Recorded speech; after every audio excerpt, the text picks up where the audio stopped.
Stardew Valley's popularity ignited an era of so-called cozy farming simulators. These games are generally slow-paced, story-driven, and place an emphasis on maintaining and contributing to a local community.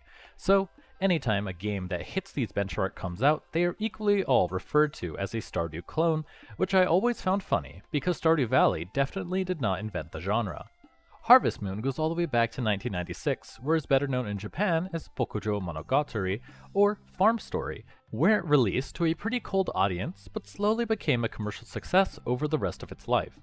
When you put a screenshot of the two together, you can see just how much Concerned Ape was inspired by Harvest Moon when he developed Stardew Valley.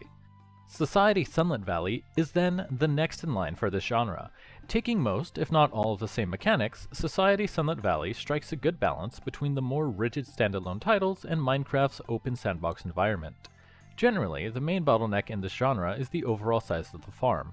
You could never expand the farm to be larger, but you can use the space more efficiently, but Minecraft's very nature ignores this, as you can make a farm to whatever size you like. In the early game, too large of a farm is a detriment though, as you won't be able to efficiently handle farms with lower tier equipment. But as you progress, larger and larger farms just become second nature as you unlock more efficient ways to take care of the farm. The mod pack includes 5 core skills: farming, husbandry, mining, fishing, and adventuring. Performing tasks related to each skill awards experience, and skill points are unlocked once you reach each breakpoint. Each skill has a max level of 12. Obviously, the more you do, the more XP you gain, and as time goes on, you will eventually max out all your skills and unlock the Skill Mastery page, which is a sort of prestige system to further unlock farming items so that XP doesn't go to waste. As a long-form pack, it is not needed to grind out these skills because you will eventually fully level them with normal play, but once a farmer reaches a high enough income level, it's easy enough to power level every skill by purchasing skill books from traveling merchants, which can be quite handy for finishing up the final few levels in skills you aren't a fan of doing. For me, that was the fishing and husbandry skill, as both are very manual processes that are harder to scale up when compared to farming and mining. The adventuring skill basically levels itself as the Skull Cavern is unlocked and fighting hostile mobs is commonplace. Now, what keeps me interested apart from seeing number go up is how the story and characters interact with the player. Currently though, there's not much in that department. You can talk to the villagers and provide them with gifts to obtain one-time rewards, but the rewards are items you can generally already obtain yourself, and while they reference other characters, they hardly move from their designated spawn spot, so they don't really make the community feel living. Early on, you are also given a phone to call villagers and traders to purchase their goods, which in practice turns them into nothing more than faceless vendors.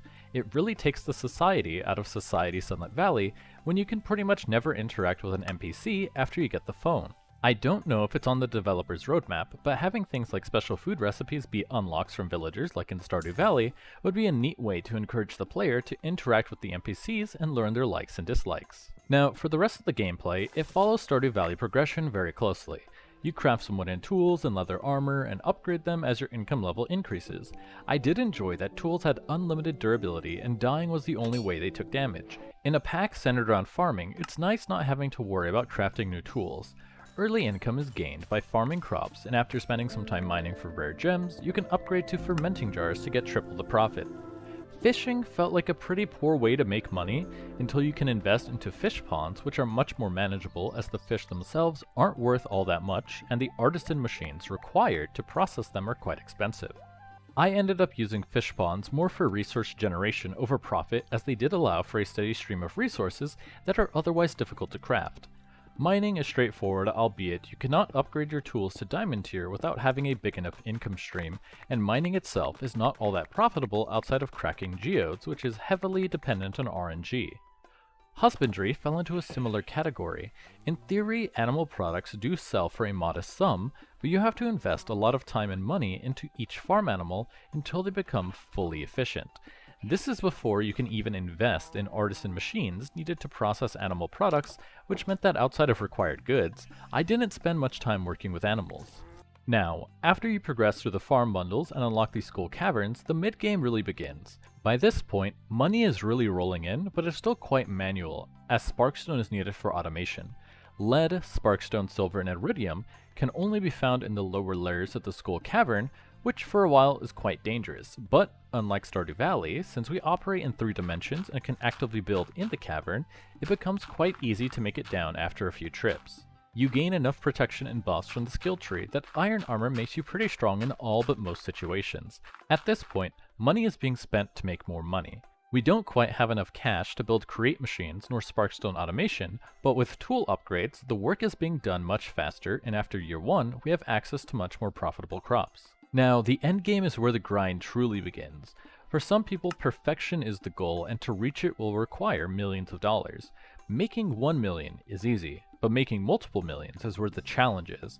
The most profitable items require multi-step crafting processes, but are actually pretty easy to understand because they require very little in terms of actual input.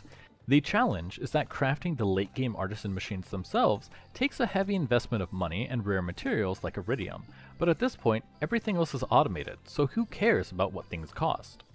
This is where the pack started to lose me, because at this point there isn't much, if at all, of a post-endgame. The collectathon, while tedious, can be done relatively quickly since you have access to every seed in all seasons and can grow them year-round. Combined with the most advanced fertilizer, you can even grow most things in 4 days. But, as with all things, time becomes the biggest obstacle, having to wait every day for time to progress, but even then you can get around it by forcing thunderstorms and quickly sleeping the days away. It's at this point that the mod pack really just turns into the waiting game. You've set up enough automation and production to constantly generate money every day, but because you cannot scale most production outside of the farm itself, the amount of money you can make per day is pretty capped once you reach a certain size. Otherwise, the pacing of the mod pack is quite tight, and you can tell a lot of work has gone into balancing the progression. I found it to be a very fun and light experience, and you can see it being even more fun on a community server where everyone is competing to have the highest score. Just like in Stardew Valley, there is no lose state. No matter what you do, you can't lose, and because of that there is no stress in needing to get things done quickly, and you could do everything at your own pace. If things feel stressful, you can always dial things back to manageable levels before returning. While not super profitable, there is a variety of animals available for husbandry, enough so that building a zoo is achievable with rarer animals providing for more expensive goods, which I found super flavorful.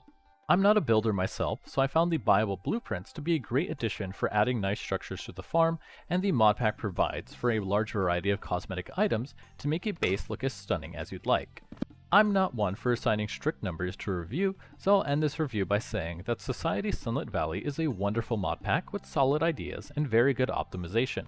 Structured for a long-term playthrough, it left nothing to be desired while also capturing the feel of building your own farm.